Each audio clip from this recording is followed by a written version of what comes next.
إن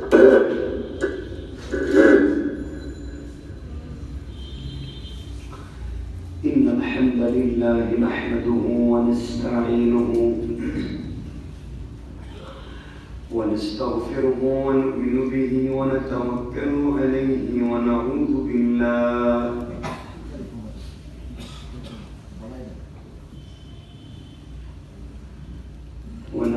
بالله من شرور أنفسنا ومن سيئات أعمالنا.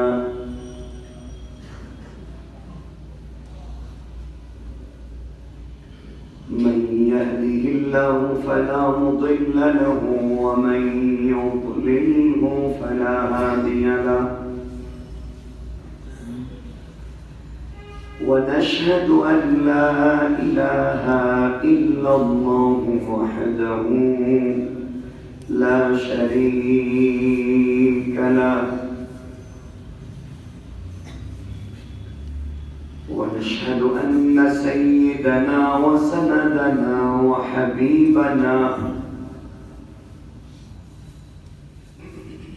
وحبيب ربنا وطبيبنا وطبيب قلوبنا ومولانا محمدا عبد الله ورسوله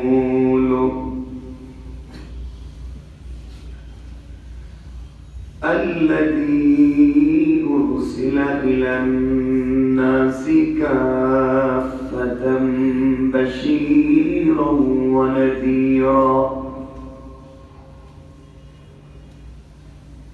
وداعيا إلى الله بإذنه وسراجا وقمرا منيرا. أما بعد فقد قال الله تعالى في كلامه المجيد وفي فرقانه الحميد.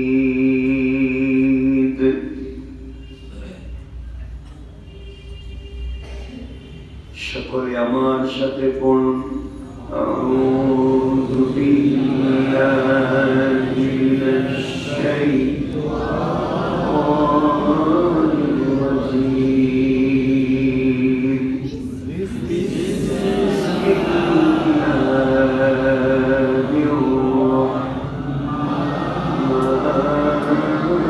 الرحيم.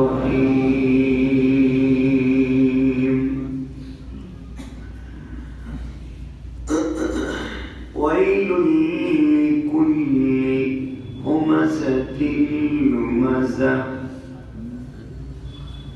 الذي جمع ماله وعدده يحسب أن ماله أخلده كلا لينبذن في الحطمة وما أدراك ما الحطمة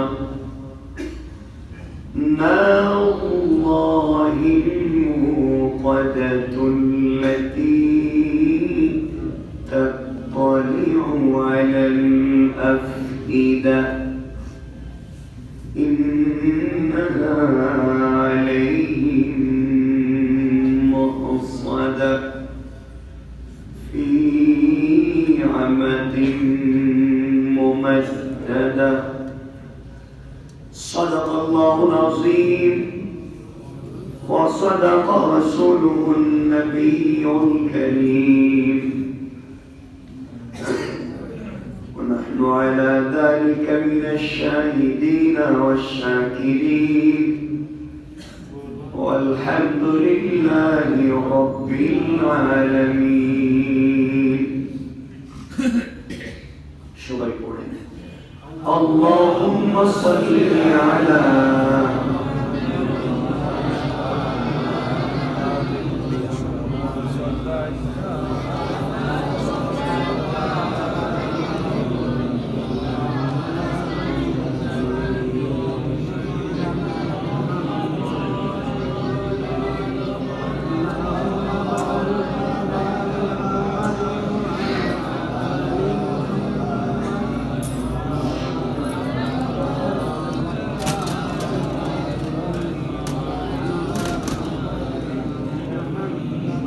العلا بكماله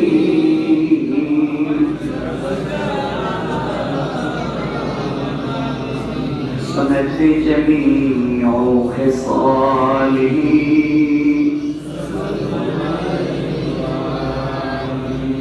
بلغ العلا بكماله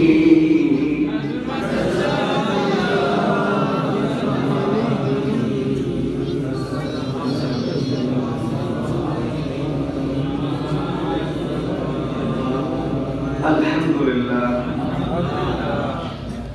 আল্লাহ পাকের দরবারে লাখো কোটি শুকরিয়া যে আল্লাহ আমাদের সকলকে আজকের এই মুবারক জুমাবার দিনে জুমার সালাতের জন্য মসজিদ পর্যন্ত আসবার সুযোগ করে দিয়েছেন। আমরা আসতে পেরেছি আল্লাহ পাকের ডাকে সাড়া দিতে। সকলে আওয়াজ করে শুকরগুজার হচ্ছি আলহামদুলিল্লাহ।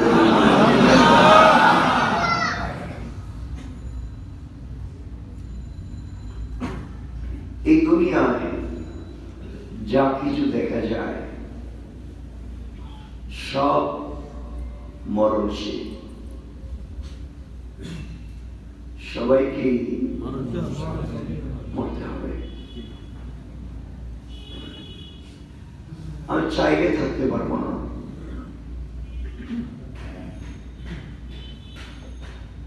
এই দুনিয়ায় যদি কিছু কম হয় সবর করেন,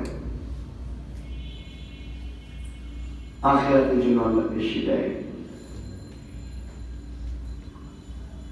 আমরা আজকে আখিরাতকে ভয় পাচ্ছি না, আমরা শেষ জামানায় এসেছি, যে জামানায় ঈমান বাঁচিয়ে রাখা বড় কঠিন। কখন কার ঈমান কোন কোথায় চলে যাচ্ছে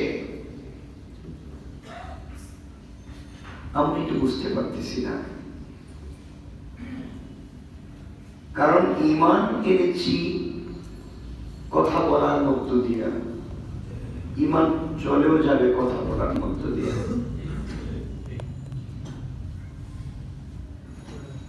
এজন্যে এই জাতিকে কেমনে ভালো পথে নিয়ে আসা যায়, জাতিকে নিয়ে কেমনে জান্নাতে যাওয়া যায়, কোন ফিতনা ছাড়া, ধর্মীয় সংঘাত ছাড়া, সকল মানুষের প্রতি কেমনে একটা ভালোবাসা তৈরি করা যায়। কারণ সকল মানুষই তো আদরের সন্তান, সে যে কোনো ধর্মেরই হোক। এজন্যে সকল মানুষকে জান্নাতে নিয়ে যাওয়ার জন্য আপনাকে আমাকে মেহনত করতে হবে, কাজ করতে হবে।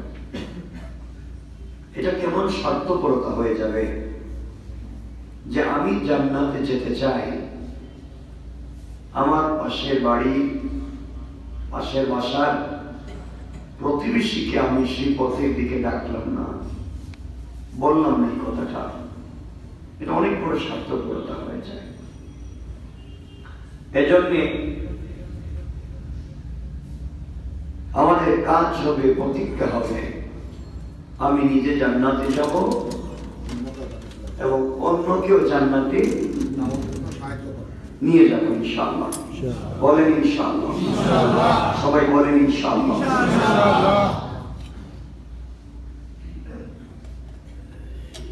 জান্নাত আল্লাহ তৈরি করা,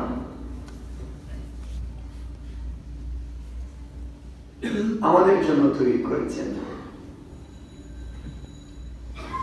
আমরা যদি গুনাহ নাই করি তিনি মাফ করবেন কেন?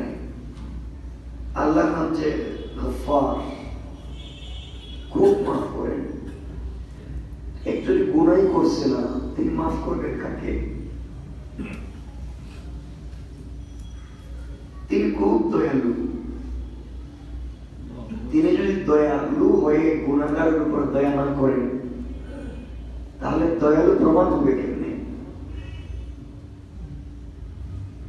এজন্য গুনাহ হতেই পারে, মানুষ গুনাহ করতেই পারে, কিন্তু আমরা গুনাহ করি, গুনার উপরে প্রতিষ্ঠিত থাকবো না। যখনই বুঝবো আমাদের থেকে গুনাহ হয়ে গিয়েছে, তখনই আমরা তাওবা করে নেব। আর আল্লাহ বলছেন 80 বৎসরের একটা সন্তান জন্মের কিছুদিন পরে হারিয়ে গিয়েছিল। 80 বৎসর পরে এই সন্তানকে মা কুলে ফিরে পেলে যে ধরনের খুশি হয়, তার চাইতে লাখ কোটি গুণ বেশি গুনাহগার যখন তওবা করে আমার কাছে ফিরে আসে, আমি আল্লাহ আরো বেশি খুশি হয়ে যাই।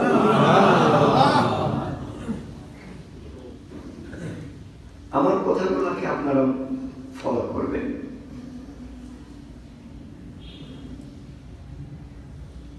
আমরা আজকে রিজিকের জন্য পেরেশান, রিজিকের জন্য। আপনাদের জানা দরকার, পাখিগুলা যখন বাসা থেকে বের হয়ে যায় সকালবেলা, তখন তার পেট থাকে খালি। আল্লাহর উপরে ভরসা করে বের হয়, বলে আল্লাহ আমাকে তো কেউ কাজে দিবে না, তোমার উপরে ভরসা করে ঘর থেকে বের হয়ে গেলাম। এই বলে চোখ যেদিকে যায় পাখি ওদিকেই চলে যায়।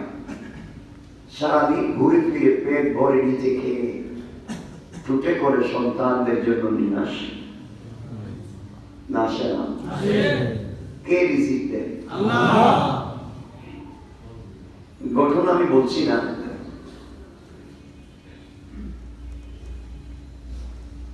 সাগরে এমন মাছ আছে, গোটা পৃথিবীর মানুষ, গোটা পৃথিবীর 194টা দেশ, গোটা পৃথিবীর মানুষ জিন্নাত ইনসান যা খায় 40 বছরে। কত বছরে? 40 বছরে যা খায়। পানিতে এমন প্রাণী আছে যে এক লোকমায় তার চাইতে ডাবল খায়।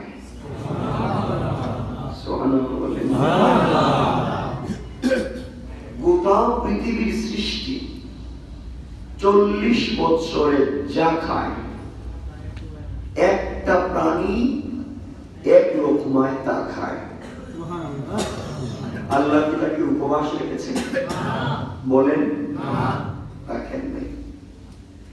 এই প্রাণীকেও আল্লাহ প্রতিদিন 3 লোকমা, মানে 3 বেলা খাবার পৌঁছে দেন।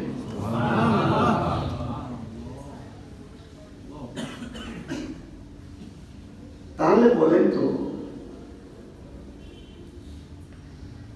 এই দুনিয়ায়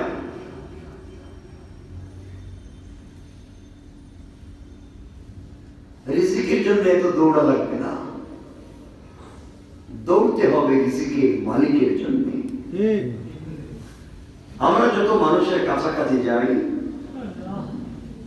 যত বলেন, আমরা যত মানুষের কাছাকাছি যাই, যত কাছে বেড়ি, আমার মনে হয় কুকুরের প্রতি তত দরদ বেড়ে যাচ্ছে। কথা বুঝতে পারলাম?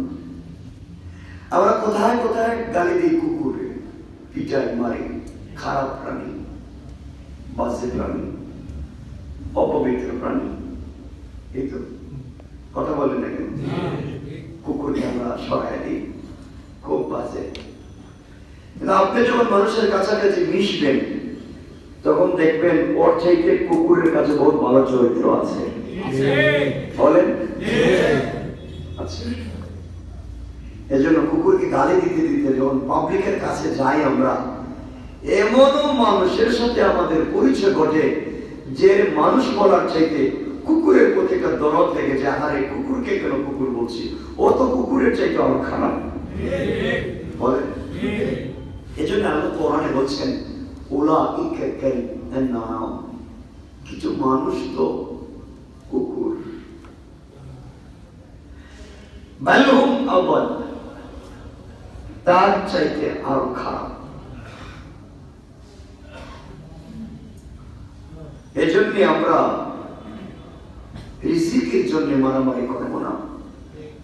আপনি জমি জায়গার জন্য মারামারি করলেন, মরে যাবেন, ওগুলো থেকে যাবে। বিল্ডিং বানাবার জন্য, বাড়ি গাড়ি করবার জন্য মারামারি করছে, অনেক শয়তানি করেছেন, সব থাকবে। হঠাৎ আমি আর আপনি থাকবো না। কার কখন কোন জায়গায় মরতে হবে, কোন অবস্থায়, কোন হালতে কেউ জানি না। বলেন, কেউ জানি না। একটা বার কেন হিসাব মিলাই না যে আমি কি করে যাচ্ছি সমাজে, আমি কি করে যাচ্ছি আমার জন্য।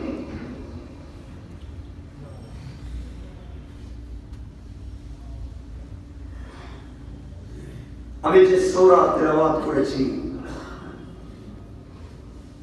104 নম্বর সূরা, 30 নম্বর পারা, এই সূরা মক্কায় অবতীর্ণ হয়েছে। সূরার আয়াত সংখ্যা 9।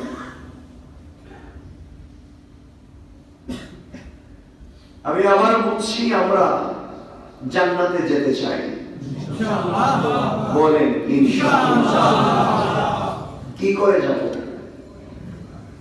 কি আমল করে আমরা জান্নাতে যাব, বলেন কি করা লাগবে জান্নাতে যেতে হবে?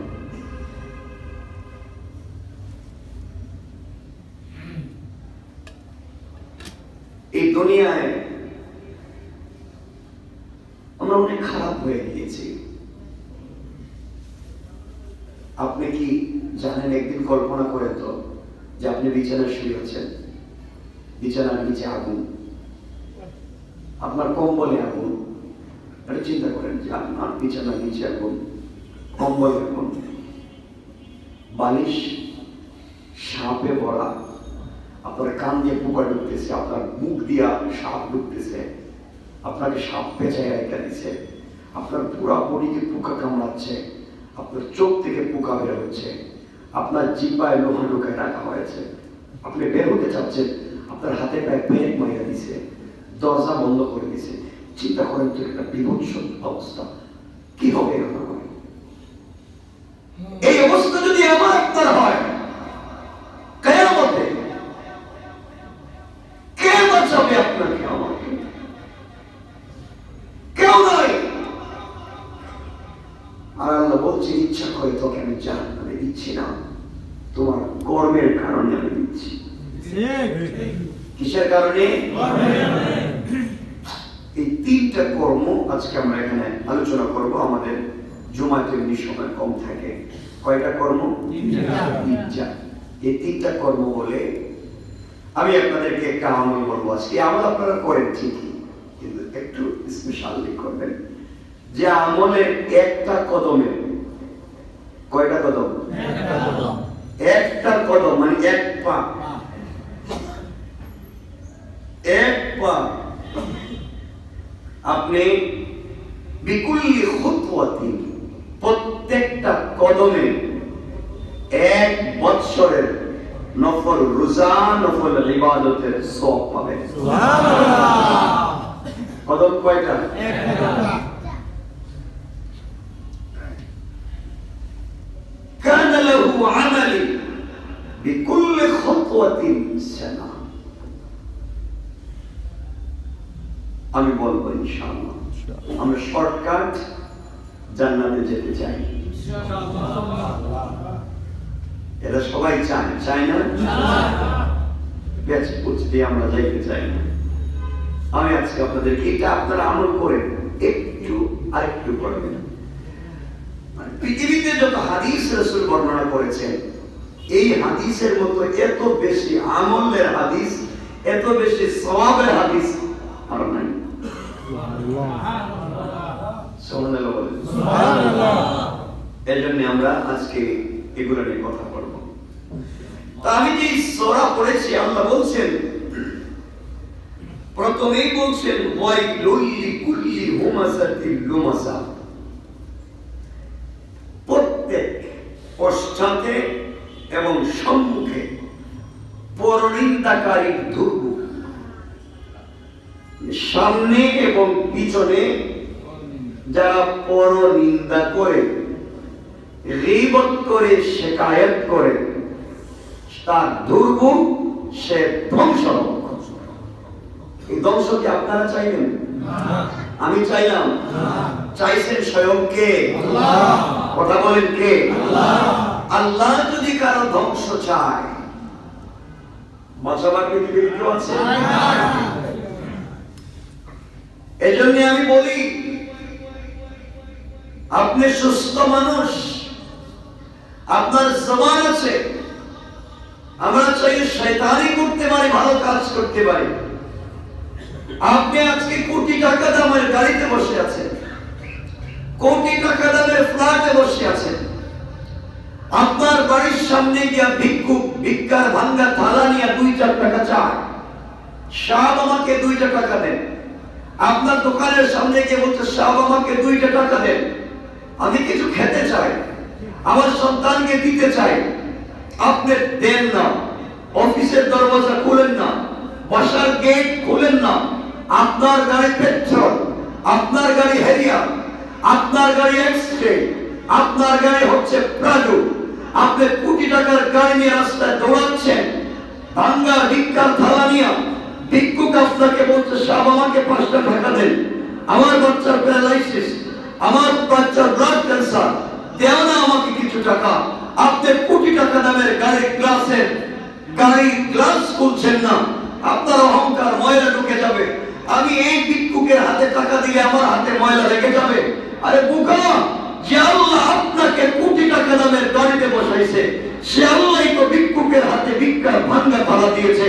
আপনি যে অহংকার করতেছেন, আপনি যে শয়তানি করতেছেন, আল্লাহ চাইলে এই ভিক্ষুককে ভিক্ষার থালা বাদ দিয়া কোটি টাকা দামের গাড়িতে বসাইয়া আপনার মতো ভালো কাপড়ের রুখে গাড়ি থেকে নামাইয়া ভাঙ্গা ভিক্ষা থালা হাতে দিতে 1 মিনিটও লাগবে না। আল্লাহ তো পারে।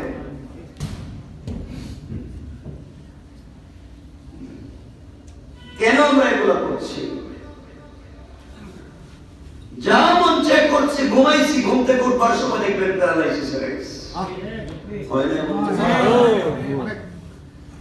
ভালো লোক ঘুমাইছে, ঘুম থেকে উঠে দেখে মুখ পাকা হয়ে গেছে।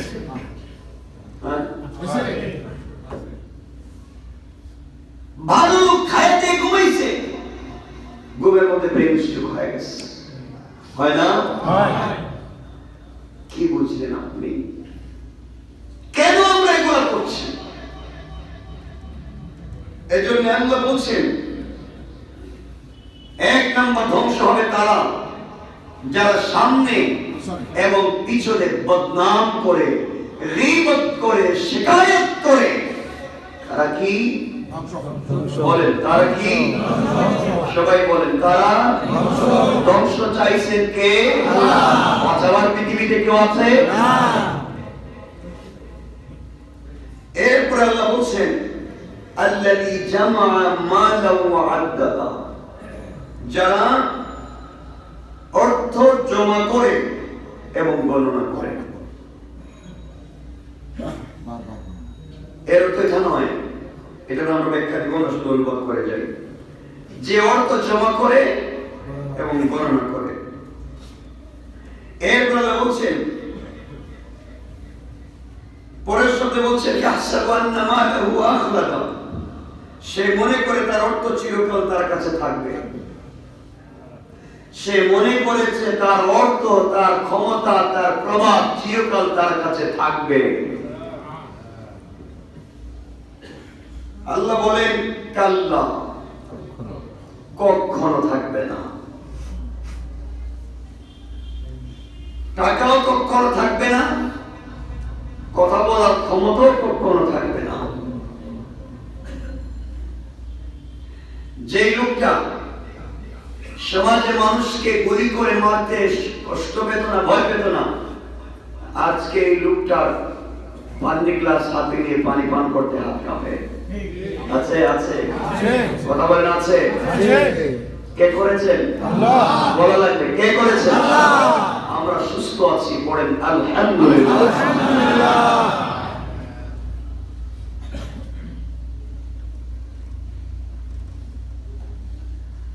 আল্লাহ বলছেন যারা সামনে পিছনে বদনাম করে এবং টাকা জমা করে, আল্লাহ বলছেন লায়ুমবাদান্না ফিল হুতামা, আমি অবশ্যই সে নিক্ষিপ্ত হবে পিষ্টকারীদের মধ্যে, জাহান্নামের নিম্ন জায়গায়।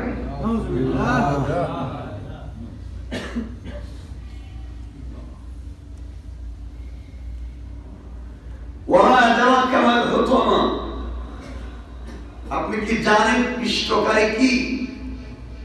আল্লাহ বলছেন নারুল্লাহিল মুকাদা, এটা আল্লাহর প্রজ্বলিত অগ্নি। কার প্রজ্বলিত? সবাই বলেন আল্লাহ বলছেন যারা সামনে পিছনে বদনাম করে তারা ধ্বংস। আবার এই আল্লাহ বলছেন তাদেরকে যে জাহান্নামে দিবেন, এই জাহান্নামে আগুন জ্বালায়া রাখছেন কে? বলা লাগবে কে? দিবাই দিবে কে? আল্লাহ জ্বালাই দিবাই বলে, জ্বালাইছি তো জ্বালাইবার জন্য।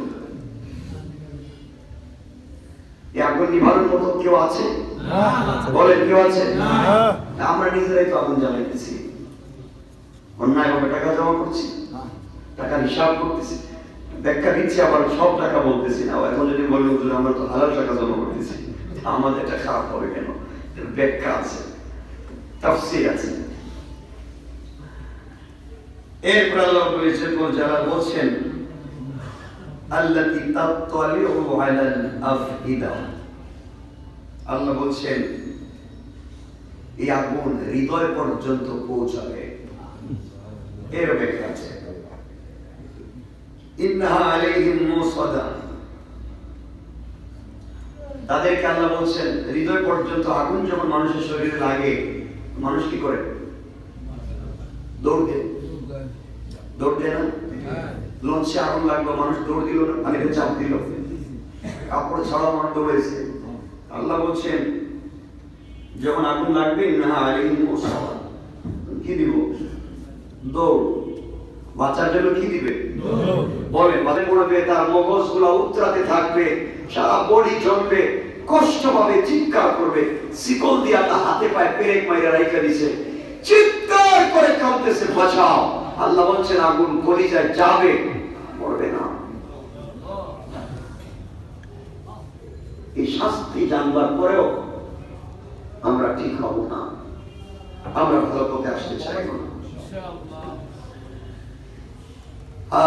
হৃদয় জ্বলার দহন যন্ত্রণা কেমন হবে আমি বোঝাতে পারবো না। কলেজে আগুন লাগলে কেমন কষ্ট হবে এটা আল্লাহই জানেন। এজন্য এগুলো বাদ দিতে পারবো তো ইনশাআল্লাহ? কয়টা বলছি আজকে অন্যায় বললেন না? এক নম্বর সামনে যারা গিবত করে, দুই নম্বর, তিন নম্বর অন্যায় ভাবে যারা টাকা জমা করে, অন্যায় ভাবে যারা, এই তিন অন্যায় যারা করবে তারা কোথায় যাবে? জাহান্নামে যাবে। জ্বালাবেন কে? আল্লাহ। আগুন জ্বালাবেন কে? আল্লাহ। শিকল দিয়া বেঁধে রাখবেন কে? আল্লাহ। পিটাবেন কে? আল্লাহ। হৃদয় পর্যন্ত আগুন লাগাইয়া দিবেন কে? আল্লাহ। বাঁচাবার কেউ থাকবে না? বলেন কেউ থাকবে না?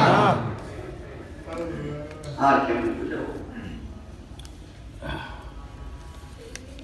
আমার মুসলমান বন্ধুগণ, গভীর মনোযোগ। এই জন্য আল্লাহ কি দিয়ে বাঁধবেন? ফিআমাতিন মুমাদ্দাদা, লম্বা লম্বা খুঁটিতে লম্বা শিকল দেয়া। এতক্ষণ যে আমি কথাগুলো বললাম, বলেন এগুলা আমি বলছি না, আপনারা বলছেন না, রাসূল বলেছেন না, স্বয়ং আল্লাহ ডাইরেক্ট বলেন। আমার রাসূলকে বলছেন আপনি জানেন, ওমা তাআলা বলতো আমার, আপনি কি জানেন আমি কি বলতেছি? আল্লাহ বলেন কি আপনি উম্মতকে জানাই দেন, সরাসরি তিনি বলতেছেন আপনি কি জানেন, আমি যা বলতেছি শুনেন। কত রাগ করেছেন আল্লাহ? এজন্য মনে রাখবেন এখানে একটা হচ্ছে হুমাসা, একটা হচ্ছে লুমাসা, একটা হচ্ছে জামা আমাল, তিনটা কথা। এই তিনটা কথার মধ্যে একটা হচ্ছে সামনাসামনি নিন্দা করা, একটা হচ্ছে পিছনে নিন্দা করা, আর একটা হচ্ছে সম্পদ জমা করা। এখানে একটা কথা হাদিসের বর্ণিত আমরা বলি, মানুষ যখন মানুষের পিছনে নিন্দা করে, সমালোচনা করে, তখন মানুষ গুনায় মশগুল হওয়ার পথ তাকে সহজ, ঠাট্টা মস্করা করা, দুষ্টামির পথ তাকে সহজ। কারণ সে এই গুনাহ করতে তার সামনে কোনো বাধা নাই, কারণ যার বদনাম করতেছে সে সামনে নাই, বাধা কেউ দিবেনি। যার বদনাম করা হচ্ছে, যার গীবত করা হচ্ছে, যার শিকায়ত করা হচ্ছে, সে সামনে নাই। এজন্য লাগাম ছাড়া লাগামহীন ভাবে মানুষ তার সমালোচনা বদনাম করতে বলেন না, পারে না, কারণ যা করতেছে সে। আল্লাহ বলছেন শোন, কেন আমি তোকে এত শাস্তি দিব? তুই তার গীবত করলে, সমালোচনা করলে, সে হয়তো সামনে নাই, কিন্তু আমি তার অভিভাবক সামনেই ছিলাম। তুই আমার বান্দার গোপনে অগোচরে তুই বদনাম করলে, কিন্তু আমাকে গোপন করতে পারলে না। তুই কত বড় নিমক হারাম বেয়াদব, আমার খায়া আমার তাইকা আমার সামনে বদনাম। নাউযুবিল্লাহ বললেন, নাউযুবিল্লাহ, চিৎকার করে পড়ে নাউযুবিল্লাহ।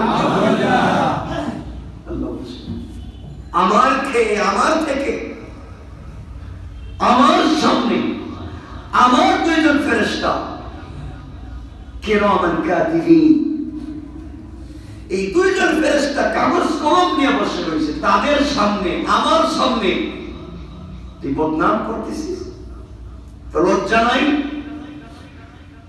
তুই আমাকেও ভয় পাইলি না, এর জন্য আমি তোকে হুতামা নামক জাহান্নামে জ্বালাবো। আমি বলতেছি বলেন না? এজন্য মানুষের যখন অগোচরে বদনাম করা হয়, সামনাসামনি বললে তো সব কথা বলবে না, এগুলো তো আমি করিনি, বলবে না লোকটা, কিন্তু পিছনে এগুলো বলার সুযোগ নেই। এর জন্য হাদিসে লিখেছেন, রাসূল পাক বলেন এই গুনাহ বৃহত্তর থেকে বৃহত্তর, অধিকতর বড় হতে পারে, কারণ বানায়া মিথ্যা আজগবি সব বলা যায়, বলা যায় না? আল্লাহ বলছেন আমার গোলাম সামনে নাই, কিন্তু আমি তো ছিলাম, এগুলা করা ঠিক হয়নি। এজন্য আজকের থেকে আমি আউয়ালান আমাকে বলছি, আমি আমাকে বলছি, আমি যে দুনিয়ার কোন মানুষের অগোচরে নিন্দা, গীবত, শিকায়ত না করি।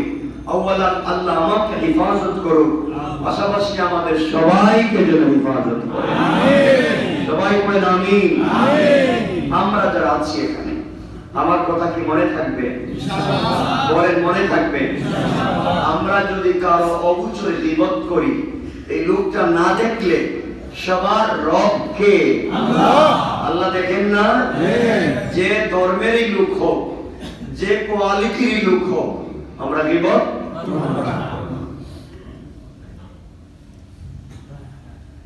সম্মুখে নিন্দা করার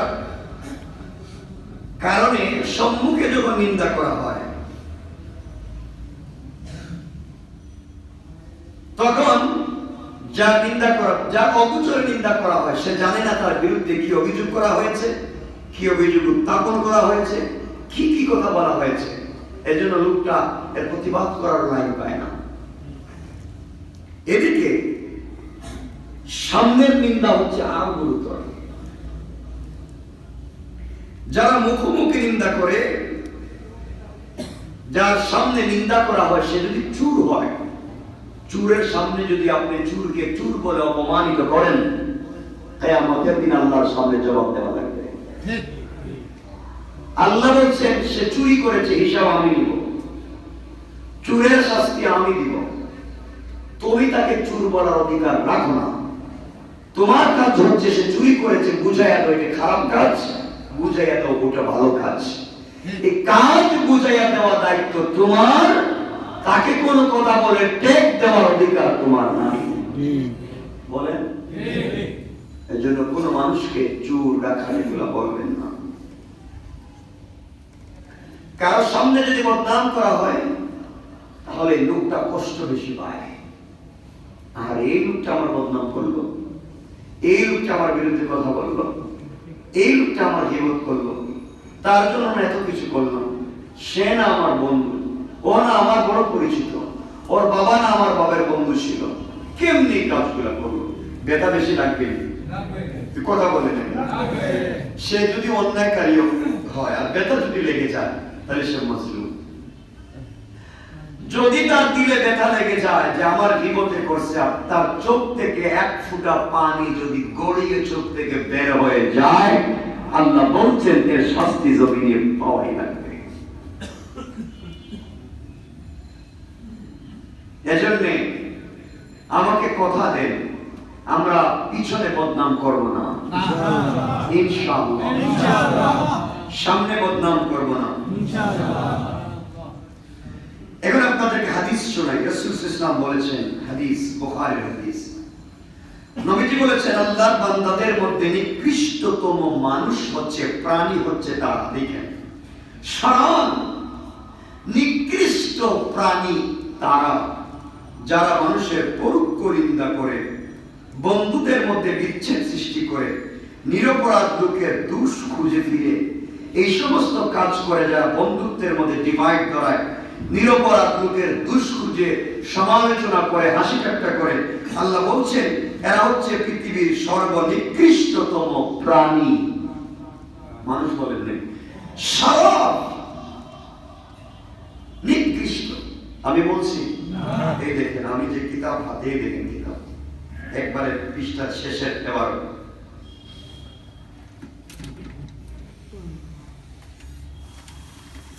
এজন্য আমরা এখান থেকে বের হতে পারবো তো ইনশাআল্লাহ। তাহলে পৃথিবীর আল্লাহর কাছে পৃথিবীর সর্বনিকৃষ্ট প্রাণী কোনটা? এইগুলো বলে না তখন বুঝেছি। পৃথিবীর সর্বনিকৃষ্ট প্রাণী আল্লাহর কাছে কোনটা? যারা সামনে এবং পিছনে বদনাম করে, লাঞ্ছিত করে, নিন্দা করে, অপমানিত করে, এর মাধ্যমে কষ্ট দেয়, বন্ধুদের মধ্যে বিচ্ছেদ সৃষ্টি করে, নিরপরাধ লোকের দোষ খুঁজে ফিরে অন্যায়ভাবে সমালোচনা ষড়যন্ত্র করে। আল্লাহ বলছেন এরা পৃথিবীর সর্বনিকৃষ্ট প্রাণী, সরল। আল্লাহ কি বলছেন? সরল। ইবাদিল্লাহ তাআলা আল্লাহর বান্দাদের মধ্যে সর্বনিকৃষ্ট। আচ্ছা, আপনাদের জানা হচ্ছে কোনদিন শুনছেন কেন? একটু আগে আমি আলোচনার শুরুতে একটা কথা বলছিলাম যে মানুষের কাছাকাছি গেলে কুকুরের কথা মনে পড়ে, দরদ লাগে, দয়া লাগে।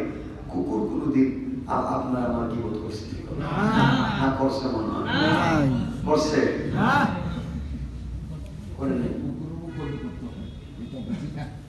কুকুরই কাজ করবে না। তার কাছে 14টা গুণ আছে, যে গুণের মধ্যে এগুলা নাই। কুকুরের একটা গুণ আছে, একটা শয়তানি আছে, এটা কি? হিংসা। তার 14টা গুণ বড় স্মার্ট, খুব ভালো। আল্লাহ রাসূল বলেন কুকুরের 2টা গুণ যদি কোন মানুষের ভিতরে থাকে সে অলি হয়ে যায়।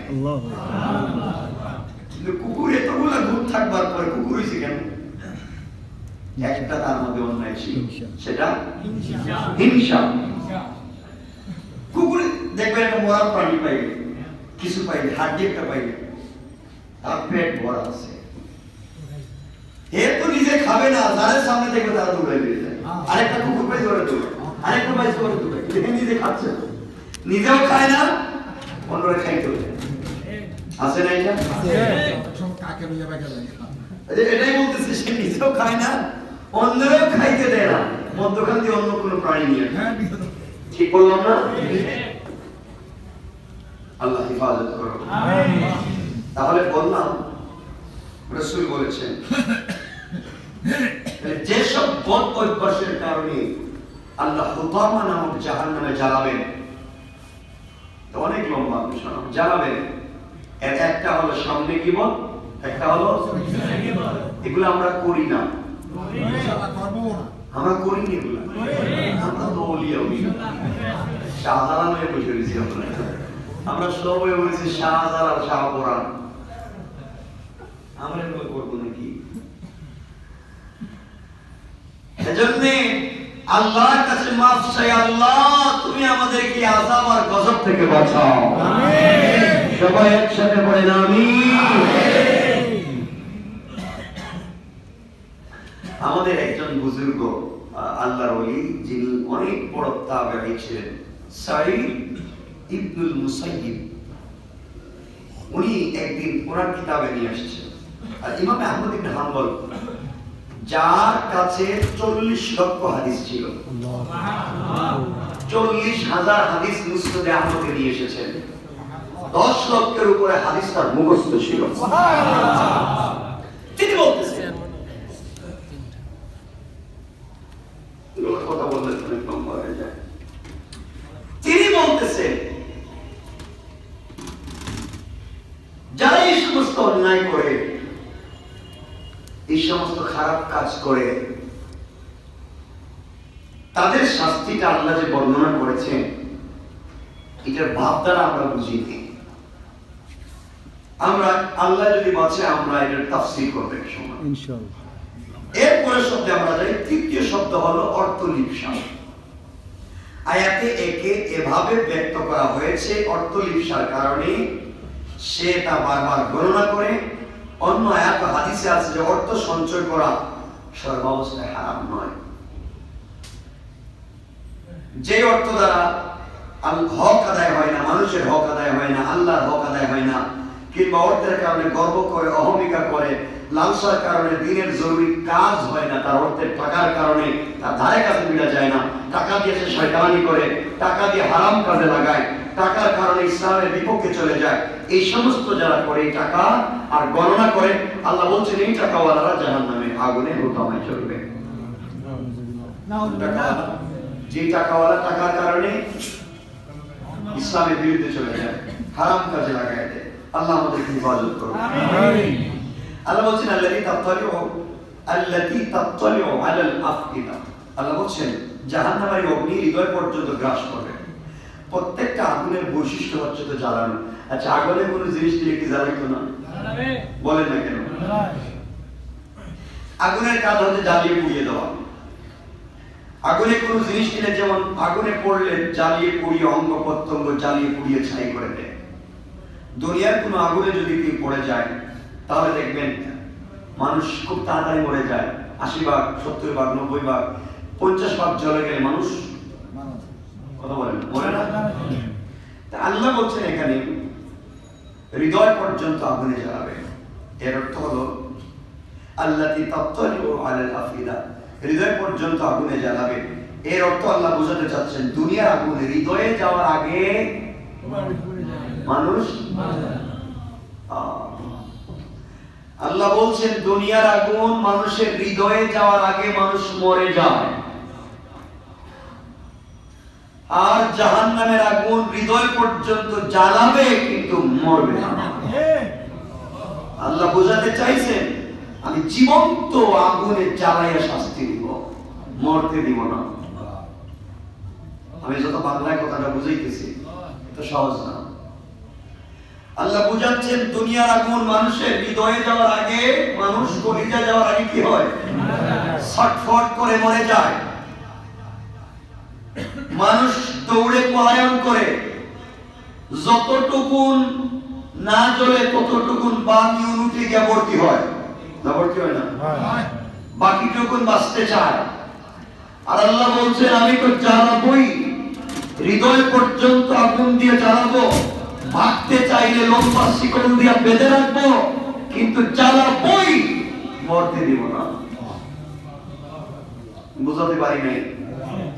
বলেন মরবো যাদের কি জাহান্নামে দেওয়া হবে না মরবে? হৃদয় পর্যন্ত আগুনে জ্বালাবে, তার চোখের সামনে চোখ থেকে আগুন বের হবে, মুখ দিয়ে আগুন বের হবে, তার চামড়া জ্বলে পড়বে, তার মগজগুলো উত্তরাতে থাকবে, সারা বডি জ্বলবে, কষ্ট পাবে, চিৎকার করবে, শিকল দিয়া তার হাতে পায়ে পেরেক মাইরা রাইখা দিছে, চিৎকার করে কাঁদতেছে, বাঁচাও। আল্লাহ বলছেন আগুন কলিজায় যাবে, মরবে না। এই শাস্তি জানবার পরেও আমরা ঠিক হব না, আমরা ভালো পথে আসতে চাইব না। হৃদয় জ্বলার দহন যন্ত্রণা কেমন হবে আমি বোঝাতে পারবো না। কলেজে আগুন লাগলে কেমন কষ্ট হবে এটা আল্লাহই জানে। এজন্য এগুলো বাদ দিতে পারবো তো ইনশাআল্লাহ? কয়টা বলছি আজকে অন্যায় বললেন না? এক নম্বর সামনে যারা গিবত করে, দুই নম্বর, তিন নম্বর অন্যায় ভাবে যারা টাকা জমা করে, অন্যায় ভাবে যারা, এই তিন অন্যায় যারা করবে তারা কোথায় যাবে? জাহান্নামে যাবে। জ্বালাবেন কে? আল্লাহ। আগুন জ্বালাবেন কে? আল্লাহ। শিকল দিয়ে বেঁধে রাখবেন কে? আল্লাহ। পিটাবেন কে? আল্লাহ। হৃদয় পর্যন্ত আগুন লাগাইয়া দিবেন কে? আল্লাহ। বাঁচাবার কেউ থাকবে? না। বলেন কেউ থাকবে? না। আর কেমন বুঝাবো? আমার মুসলমান বন্ধুগণ, গভীর মনোযোগ। এই জন্য আল্লাহ রাব্বুল ইজ্জত ওয়াল জালাল কোরআনে কারীমের 70 নম্বর সূরা আল মাইদার 8 নম্বর আয়াত থেকে আল্লাহ রাব্বুল ইজ্জত ওয়াল জালাল বললেন, গোলাম রে, এত কিছু বলবার পরে তুমি বুঝলে না, এত কিছু জানাবার পরে তুমি জানলে না। আবার আল্লাহ বললেন, ইয়াউমা তাকুনুস সামাউ কালমুহল। আল্লাহ বললেন, গোলাম রে, যেদিন দেখবে সেদিন আকাশ গলে তামার মতো ফুটা ফুটা হয়ে পড়ে যাবে।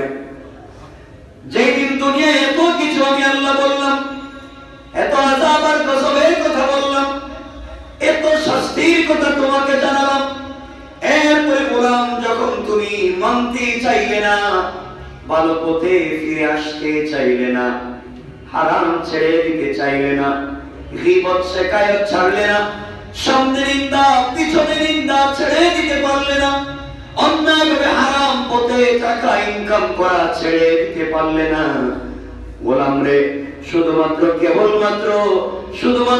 কেবলমাত্র সুদের ব্যবসা করা হারাম না, ঘুষের ব্যবসা করা হারাম না, এক নাম্বার জিনিস দেখায়া দুই নাম্বার জিনিস ব্যবসা করা হারাম না।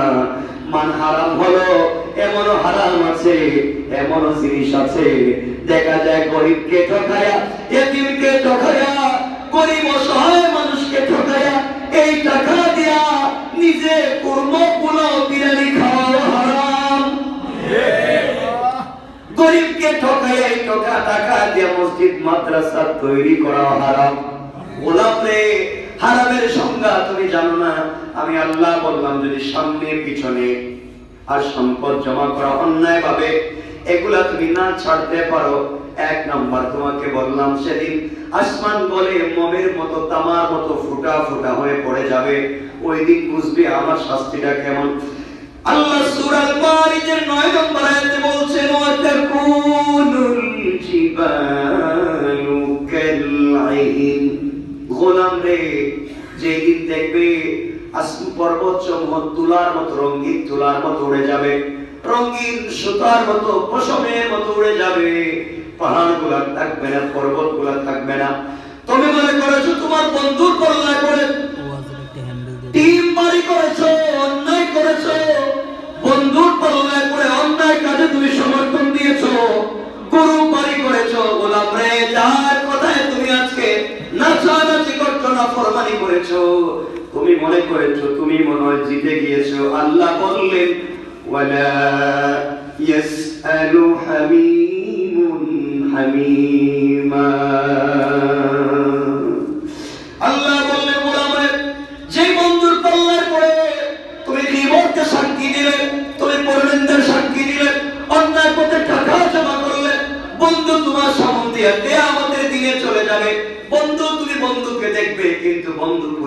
দিতে চাইবে না, তোমার দিকে তাকাবে না। ওই সময় দেখবে দিমক হারাম বন্ধু কেমন, কেউ তোমার দিকে তাকাবে না। বাইরে বন্ধু ছাড়া ঘুমাও না, বন্ধু ছাড়া খেতে পারো না, বন্ধু ছাড়া তোমার ভালো লাগে না। আল্লাহ বলছেন বললাম কেউ তোকে বাঁচাবে না। এই বন্ধুর সামন দিয়া বন্ধু চলে যাবে, খবর নিবে না। খবরদার কারো প্ররোচনায় পড়ে যেন আমরা অন্যায় কাজে সমর্থন না দিই, কারো প্ররোচনায় পড়ে যেন আমরা হারাম কাজ না করি। সবাইকে মনে লাগবে, তওবা করার সুযোগ থাকবে না। এরপরে আল্লাহ বললেন ইউবসসিরুনহুম ইয়াওয়াদ্দুল মুজরিমু লাউ ইফতাদি মিন আযাবি ইয়াউমিযিন বিবানি।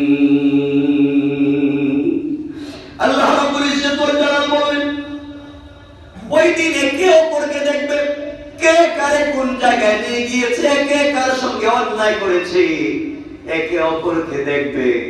বন্ধু বন্ধুকে দেখবে, একজন আরেকজনকে ডাকবে ভাই তোর কারণে না আমি এটা করছি। একজন আরেকজনকে দেখবে, কেউ কাউকে বাঁচাবার জন্য আসবে না, কারো দিকে পর্যন্ত তাকাবে না। সেদিন ওই ব্যক্তি, যেই ব্যক্তি শয়তানি করলো, নষ্টামি করলো, রিবত করলো, সামনে রিবত করলো, পিছনে অন্যায়ভাবে টাকা জমা করলো, নিজেকে বাঁচাবার জন্য আল্লাহর কাছে কোন স্বরূপ বলবে আযাবি ইয়াউমিযিন বিবানি। আয় আল্লাহ তাআলা প্রয়োজন বুঝে আজকের দিনে তুমি আমাকে ছেড়ে দাও, আমাকে আজকের দিনে কিয়ামতের দিনে ছেড়ে দাও। ওটা ভাই দিও না, যে লম্বা শিকল তুমি বেঁধে রেখে দিয়েছো আল্লাহ, ওই জায়গায় তুমি আমাকে দিও না। প্রয়োজন বুঝে আমার সন্তানগুলোকে বেঁধে রাখো। ইয়াউমিযিন বিবানি। আল্লাহ আমার সন্তানকে বাঁধো। আমাদের সময় কমে গেছে, আপনারা 2-3 মিনিট সময় দিন, আমি শেষ করি আয়াতটা। কষ্ট হবে না? আমি শুধু 2-3 মিনিট আয়াতটা আপনাদের বিশেষ করে বুঝালেই বুঝবেন কিয়ামতের দিন আপনারা কি বলবেন, আমরা আল্লাহর কাছে কি বলবো। এই কথাটা এতক্ষণ তো আল্লাহ বলছেন এই শাস্তি দিব, এই শাস্তি দিব, ওটা করব, ওটা করব, এই পথে যাইও না। এরপরে যদি আমরা যাই, এরপরে যদি আমরা তখন কিয়ামতে আমরা আল্লাহর কাছে কি বলবো? আমরা আল্লাহর কাছে বলবো আল্লাহ তাআলা তুমি আজকে আমাকে কেন লম্বা দড়ি দিয়ে, লম্বা শিকল দিয়ে বাঁধছো? আল্লাহ কেন আমার পায়ের চামড়া উঠায় দিচ্ছ? আল্লাহ বলছেন গোলাম রে শোন, পরনিন্দার গীবতের শাস্তি কি? 1 লক্ষ বকরির বাচ্চাকে মাথা নিচের দিকে করে পা উপর দিকে উঠাইয়া জীবন্ত বকরির বাচ্চার শরীর থেকে চামড়া টেনে টেনে নামাইয়া দিলে যেই বেটা হয়, আল্লাহ বলছেন গোলাম তুই যদি জীবন পরনিন্দা করস, আমি আল্লাহ হোতামা নামক জাহান্নামে তোর মাথাটাকে নিচের দিকে করে পা উপরের দিকে উঠাইয়া জীবন্ত মানুষের শরীর থেকে 19 ফেরেশতা টেনে টেনে তোমার বৃদ্ধাঙ্গুলি থেকে মাথার দিকে চামড়া উঠাইয়া দিবে। নাউযুবিল্লাহ। এর মধ্যে তোমার হৃদয় পর্যন্ত আগুন দিয়ে জ্বালাবো। আল্লাতি তাত্তালিউ আলাল আফিদা, হৃদয় পর্যন্ত আগুন দিয়ে জ্বালাবো, কিন্তু মরবে না। গোলাম শাস্তি এখানে শেষ হবে না। গোলাম বলবে আল্লাহ তাআলা তোমার পায়ে ধরে আমাকে ছেড়ে দাও, আমার ছেলেদেরকে বাঁধো। ইয়াউমিযিন বিবানি, আমার বাচ্চাদেরকে বাঁধো।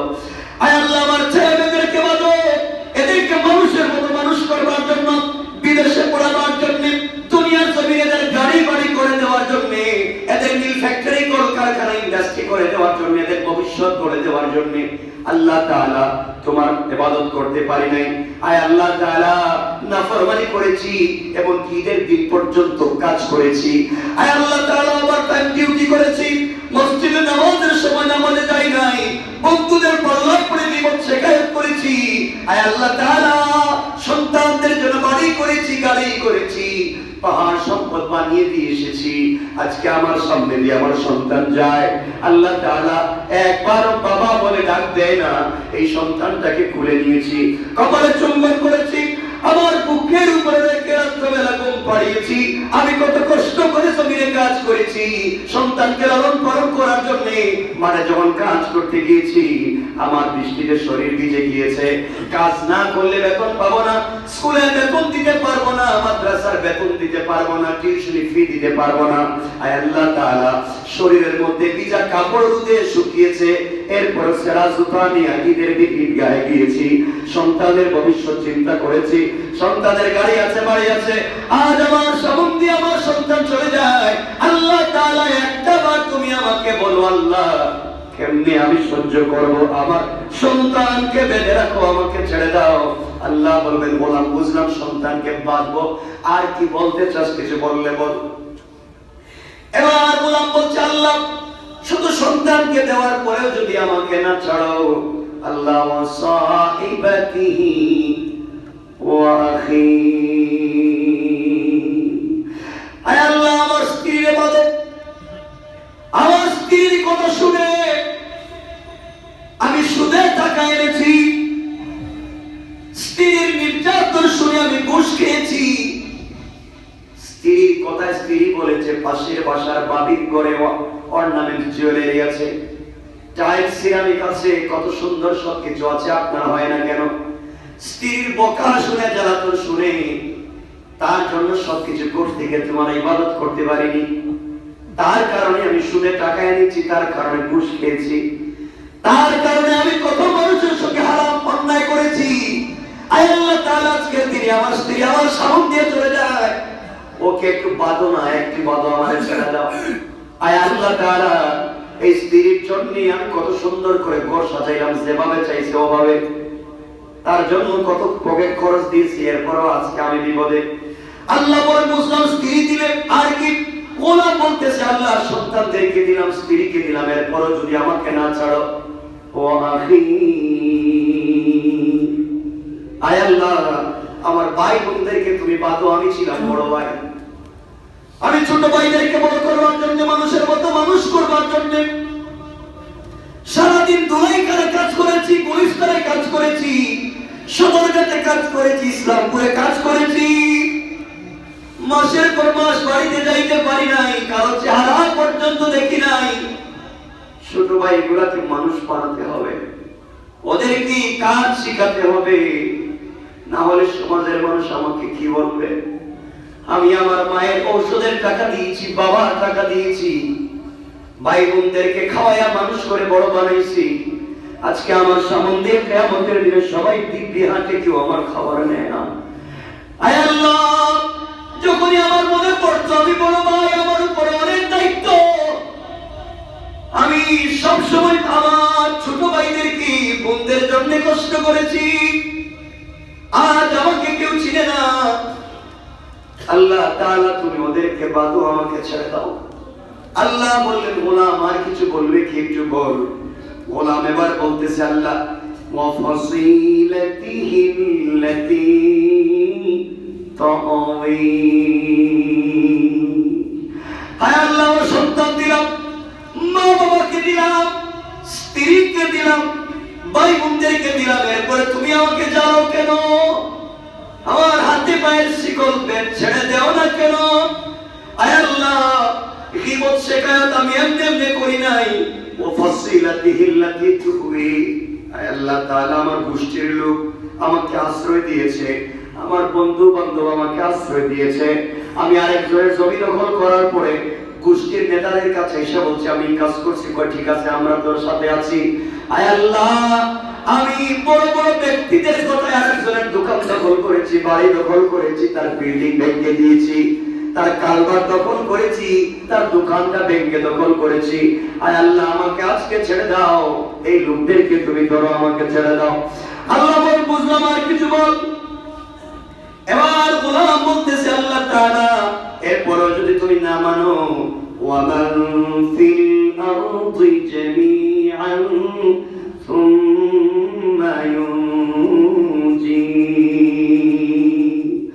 আল্লাহ তোমার পায়ে ধরে মাফ চাই, আসমানে যা আছে, জমিনে যা আছে, পৃথিবীতে যা কিছু দেখা যায় সব তুমি নিয়ে নাও, তুমি আমার মা বাপকে নাও, সন্তান নাও, স্ত্রী নাও, ভাই বোন নাও, নেতাদেরকে নাও, গোষ্ঠীর লোকদেরকে নাও, বন্ধু বান্ধব নাও, আসমান জমিনে যত সম্পদ আছে সব নাও, এর বিনিময়ে সুম্মা ইউনজি, হায় আল্লাহ, গীবত করেছি, ভুল হয়ে গেছে, পরনিন্দা করেছি, ভুল হয়েছে, অন্যায় করে টাকা জমাইছি, ভুল হয়েছে, আমাকে ছেড়ে দাও, সব নেও। আল্লাহ বলছে গীবত হারাম। এত বুঝাইলাম, দুনিয়ায় বুঝলে না। কিয়ামতের দিনে আমার শিকল দেখে 19 জন ফেরেশতার পিটুনি খাইয়া এখন সব দিয়ে মাফ চাস, শয়তান গীবত হারাম। এই কথা বলে আল্লাহ আওয়াজ করে বলছেন, গোলাম রে, কাল্লা ইন্নাহা লাযা। ও গোলাম, মনে রাখবি আমি আল্লাহ রাব্বুল ইজ্জত ওয়াল জালাল বললাম কখনো না। তোর মাকে দে, বাবাকে দে, সন্তান দে, স্ত্রী দে, ভাই বোন দে, যার মন চায় তারে দে, গোটা দুনিয়া আমার নামে লিখে দে। আমি আল্লাহ বললাম কাল্লা, কখনো তোকে ছাড়বো না। দুনিয়ায় আমার ভালো ভালো মানুষদেরকে ছাড়ো নাই, গীবত শিকায়ত করছো, আজকে আমি আল্লাহ ছাড়বো না। ইন্নাহা লাযা, তোমাকে লেলিহান অগ্নিতে ঢুকাবো। একদিকে কি হবে? আমি আল্লাহ তো একটু কমাইছিলাম, কষ্ট কমাইছিলাম, তুই আরো আমার কষ্ট বাড়াইয়া দিলে শুন, আরো তোর শাস্তি দিচ্ছি। আয় আল্লাহ, শাস্তি বাড়াইও না। লম্বা শিকল দিয়ে পেটে পিটাচ্ছ, 19 জন ফেরেশতা আঘাত করছে, আর কি আযাব দিতে চাও? আল্লাহ বলছেন নাযাআতাল লিশশাওয়া।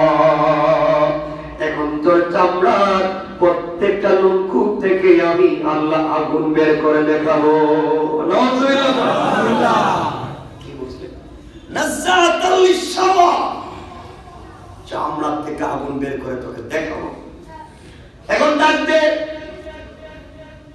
যাদের কথায় লাফালাফি করলে, যাদের কথায় শয়তানি করলে, যাদের কথায় হারাম টাকা জমালি, যাদের থেকে গীবত শিকায়ত করলে, যাদের কারণে, যাদের কথায় তুই সমালোচনায় লিপ্ত হইয়া দুনিয়ার জমিটাকে অস্থিতিশীল করে দিলে, তাদেরকে ডাক দে, তাদউ মান আদবারা ওয়া তাওয়াল্লা।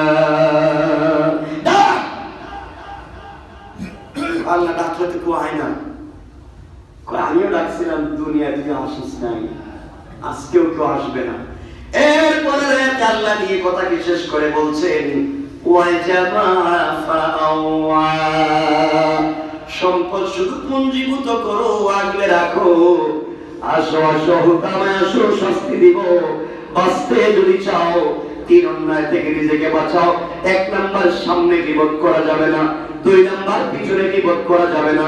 3 নাম্বার, অন্যায়ভাবে সম্পদ জমা করা যাবে না। কয়টা বলছি? 3টা। আজকের বিষয় ছিল 3টা। আমি কি এতটুকু বুঝাইতে পারছি আপনাদের? বিনিময় যদি সব আল্লাহর কাছে দিয়ে দিই, ছাড়বে আমাদেরকে? এতক্ষণ বললাম সূরা আল মারিজ 70 নম্বর সূরা থেকে আপনাদেরকে কিছু শোনালাম। আল্লাহ আমাদেরকে কবুল করো। আমিন। আমার থেকে ভুল হলে মাফ চাই, আমার থেকে ভুল হলে নেকামলটা বলছিলেন। নেকামল দেওয়ার তো সময় হয়ে গেছে, থাকুক আজকে। আগামী জুমা বলে দিব না? একটু বলেন, আমাদের দেরি হয়ে যাবে, সংক্ষেপে একটু বলেন। কষ্ট না পেলে আগামী জুমা বলে। আল্লাহ তাআলা নিশ্চিত।